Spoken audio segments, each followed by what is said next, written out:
Atlantis Rising Research Group audiobooks. From Atlantis Rising Magazine number 66. Lost Civilization and the Bermuda Triangle. By Greg Little. Atlantis Rising editor's comment. In the first 18 issues of Atlantis Rising we serialized, in graphic novel style, a story called The Atlantis Dimension. Based on a screenplay originally written in the early 1980s by editor Doug Kenyon, in collaboration with artist Tom Miller, the story recounted the adventures of a group of contemporary characters who discover the ruins of Atlantis beneath the waters of the so-called Bermuda Triangle. The action is driven by ancient events on Atlantis which unfold in the lives of the principal characters today, who are, in fact, Atlanteans reincarnated. There is plenty of action, ancient technology, underwater archaeology, treachery in high places, and nature turned very bad.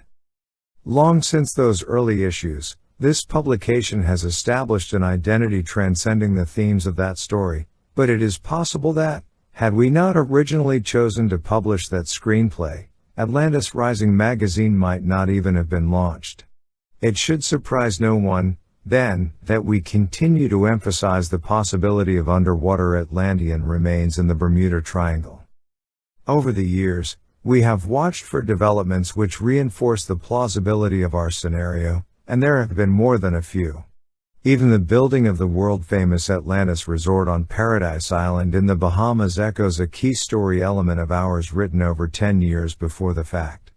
The name Paradise Island, for example, was used in connection with a similar Bahamas resort development, in what we thought at the time was an entirely fictitious way. For most who follow the subject of Atlantis in the Bahamas, though, the story focuses on the famous prophecy by Edgar Cayce, made in the 1920s, that the ruins of Atlantis would ultimately be rediscovered in the Bahamas. We could, he declared, expect the reappearance to begin in the late 1960s.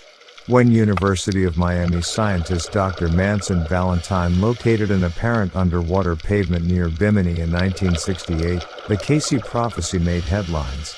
In the ensuing excitement, researchers and media types from all over the world flocked to the area. The hoopla was short-lived though. The experts soon pronounced the Bimini Road nothing more than ordinary beach rock, hardly worth a second look. Very soon, anybody who dared to treat Valentine's discovery, or Cayce's prophecy, seriously was laughed off the stage. And there the matter has been put to rest. Or has it? As regular readers of this magazine know, archaeologists Drs. Greg and Lora Little, William Donato and other researchers working primarily on behalf of the Association for Research and Enlightenment, ARE, the Virginia Beach-based Edgar Cayce organization, have continued to track the evidence, wherever it might lead, and have produced some startling results. Not the least of their discoveries is that the so-called debunking of the Bimini Road discovery is itself a virtual hoax. Greg Little reported the entire matter in number 57, see Exposing a Skeptical Hoax. In their considerable studies, the Littles have turned up extensive evidence that the location once served as a busy seaport, and did so long before sea levels approached their present height, in other words, thousands of years before humans are believed to have been capable of such highly organized effort. Moreover, Greg Little demonstrates, conclusively, that the conventional view, usually presented in the media, is based upon many false representations of the actual facts. The significance of the Bimini Road discovery, establishing as it does the existence of anomalous pre-Diluvian civilization, is difficult to overstate. That, however, is, apparently, only the beginning of the story. The Littles and their associates have continued to bring to light many astonishing artifacts throughout the area, particularly at Andros Island, which are throwing conventional thought, if not into the trash heap of history, into, at the very least, confusion. The following report filed with Atlantis Rising by Greg Little summarizes the latest work. November 2006, Bimini Side Scan Sonar Project. A November 2006 expedition conducted a side-scan sonar and sub-bottom profiling project at Bimini utilizing an underwater exploration company. Archaeologist Bill Donato organized and conducted this project with support from the ARE. The side scan sonar off West Bimini was done in a large rectangular area roughly 2 by 5 miles. The computer-assisted sonar yields bottom images that are similar to an aerial photograph showing contours and details of whatever may be on the bottom. While sunken ships, cargo, and unusual formations were found by this huge project, one finding, in particular, caught Donato's attention. It was a series of uniform, consistently oriented, rectangular structures at a depth of 100 feet. Over a dozen of these building-sized formations were found by the sonar. They ranged in size from 5 to 20 feet by 10 to 25 feet. An effort was immediately made to dive to these sites. However, strong bottom currents made reaching them impossible. It is now known that the sea levels at Bimini in 10,000 BC were about 110 feet lower than today, so the presence of these rectangular formations at 100 feet was intriguing, to say the least. Note that these were refound and inspected in June 2007, which is described later. May 2007, Andros Exploration. Doctors Greg and Lora Little made a week-long expedition in May to North Andros with Bahamas boat/dive operators Krista and Eslie Brown. The purpose of this trip was to conduct a wide, systematic survey of the Great Bahama Bank and explore the small islands just north of Andros. An aerial survey of a portion of the Great Bahama Bank was taken on the way to Andros to locate several intriguing dark features that had been previously seen from the air, but never directly investigated. Several of these features were found and the GPS coordinates of them were taken by the plane. All of these were then visited by boat.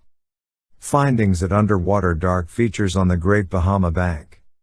One of the most interesting dark features found on the Bahama Bank, dubbed the T and Ball by Lora Little, consisted of a several 100-foot-long dark formation shaped like a massive golf tee with a round dark ball at its top. It is located about 25 miles offshore. Found in an area where the seabed is white sand, the black formation on the bottom is formed primarily from dense turtle grass. These grassy areas are heavily populated by a wide variety of fish, turtles, and sharks. The ball next to the tee had a boat trailer dumped in it along with several huge tires. This type of dumping is done by Bahamas fishermen to increase the cover for fish. However, the long tee consisted of a line of scattered stone blocks, which allowed the buildup of turtle grass. The blocks are far too large for ship ballast and were not dumped into piles. All of the dark features on the Great Bahama Bank are in depths of 20 to 30 feet of water. 2 other dark formations on the bank were also found to be formed from stone slabs. These also were far too large to be ballast stone for ships. However, all of them, including some that were elevated into large piles, were covered by a considerable amount of sand. More investigations of these dark features on the Great Bahama Bank are described later. Andros shoreline investigations. Several miles of the shallow shoreline along North Andros were examined with a remote underwater video camera pulled by a cable on the boat. This revealed an area where massive slabs of stone were found to be lying on the bottom just off 50-foot-high sheer stone cliffs that are pounded by wave action coming off the deep tongue of the ocean trench running along East Andros. A series of land expeditions, conducted with descendants of Seminole Indians who fled to the Red Bays area of Andros starting in the 1820s, were made. A curious dolmen-like formation was found in the pine jungle several miles from Red Bays. About a dozen caves, some of them quite large and deep, were explored. In addition, we became interested in 3 crashed plane remains we found. This is also described in a later section. Discovery of the underwater Jeweler's Wall. Numerous interviews with local residents of Andros were made. One resident told us about a huge, underwater wall that was located in shallow water on the small chain of islands known as Jeweler's Keys, about 7 miles north of Andros. Jeweler's is completely uninhabited, and data obtained during the past 20 years has shown that countless hurricane-driven tsunamis, 30 feet and higher, have swept across the islands.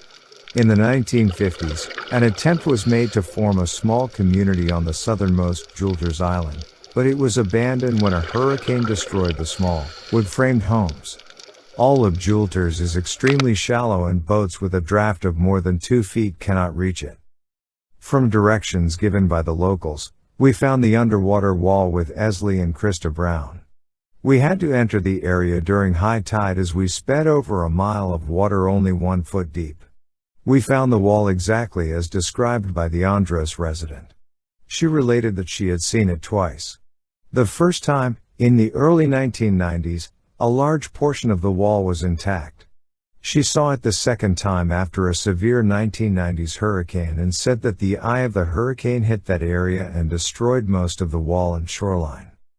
The wall was primarily made from square and rectangular limestone blocks that ranged in length from 3 to 6 feet, a width of 2 to 3 feet, and a thickness of 6 inches to 3 feet with some blocks far larger.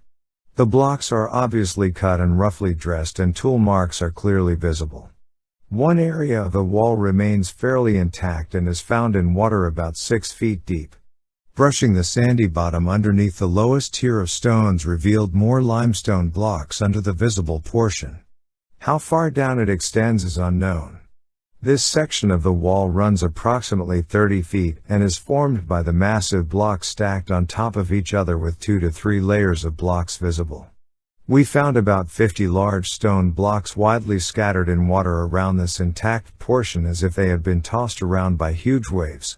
Another area of the wall may also be intact, but it is different. This section is made from identical blocks, but they form a nearly square area about 20 feet wide. In general, the top of this square formation is flat and has 2 layers of blocks.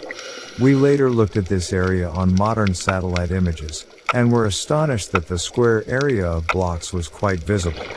We found more of the blocks extending off the island in a line over 300 yards long. Most of these were almost completely covered by sand.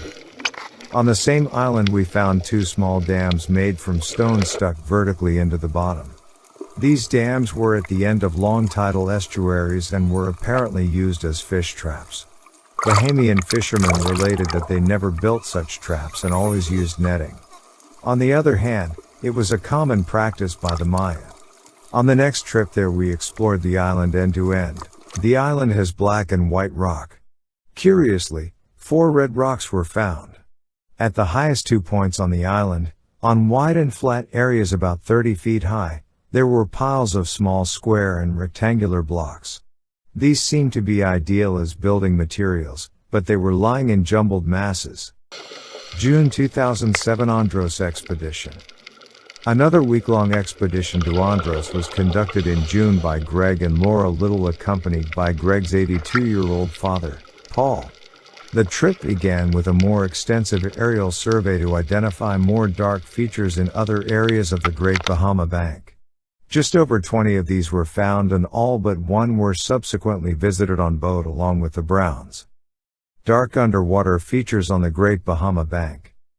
A wide range of findings were made while investigating 20 of the dark underwater features off Andros on the Bahama Bank. Some were formed from dumped bombs, dozens of propane cylinders, and appliances, while several others were formed from stone. One formation, a 500-foot-long form shaped like an eye, had the remains of an old wooden boat in a white spot in its center. Another 500-foot-long feature, also shaped like an eye, had the remains of a crashed plane in its white center. The plane may be a Cessna 210, upside down. A retractable nose-wheel landing gear was removed and brought to the boat. Both of these formations were more than 40 miles offshore. In addition, we had obtained our own side-scan sonar, converted it into a portable unit, and used it to examine several of the spots formed from stone to determine the amount of stone and its layout. However, one of the underlying principles in the Atlantis project is to find things that are definitive, thus these stone formations are of marginal interest to us. Other planes and a Bermuda Triangle mystery solved. 3 crashed planes, found on Andros, were investigated. One reason that Greg's father Paul went was that he was a WW2 flyer, PB-wise, and an experienced pilot. One plane, a DC-3, was reached after a grueling 2-hour trek through dense mangrove swamps. Another, the remains of a twin-engine beach, was found at Morgan's Bluff. We interviewed the individual who had dredged it from the bottom in 1989. Finding no bodies in it, he bulldozed it into the jungle. No investigation had ever been done. A host of serial numbers from plane parts were obtained and an FAA staff member is investigating them, hopefully to determine the plane's identity. The remains of a small plane's tail, from a Cessna 172, was found at Red Base. Investigation of the remaining ID on the tail showed that it was from a plane that reportedly disappeared in the Bermuda Triangle in 1968, off Grand Turk. Curiously, the tail was found nearly 400 miles from where the plane disappeared, but the strong currents would have eventually carried it to that area where it eventually washed ashore. While we know this solves one Bermuda Triangle mystery, it doesn't show the cause of it. More research of the Jewelter's Wall. 2 more days were spent investigating the wall at Jewelter's Key and exploring the islands.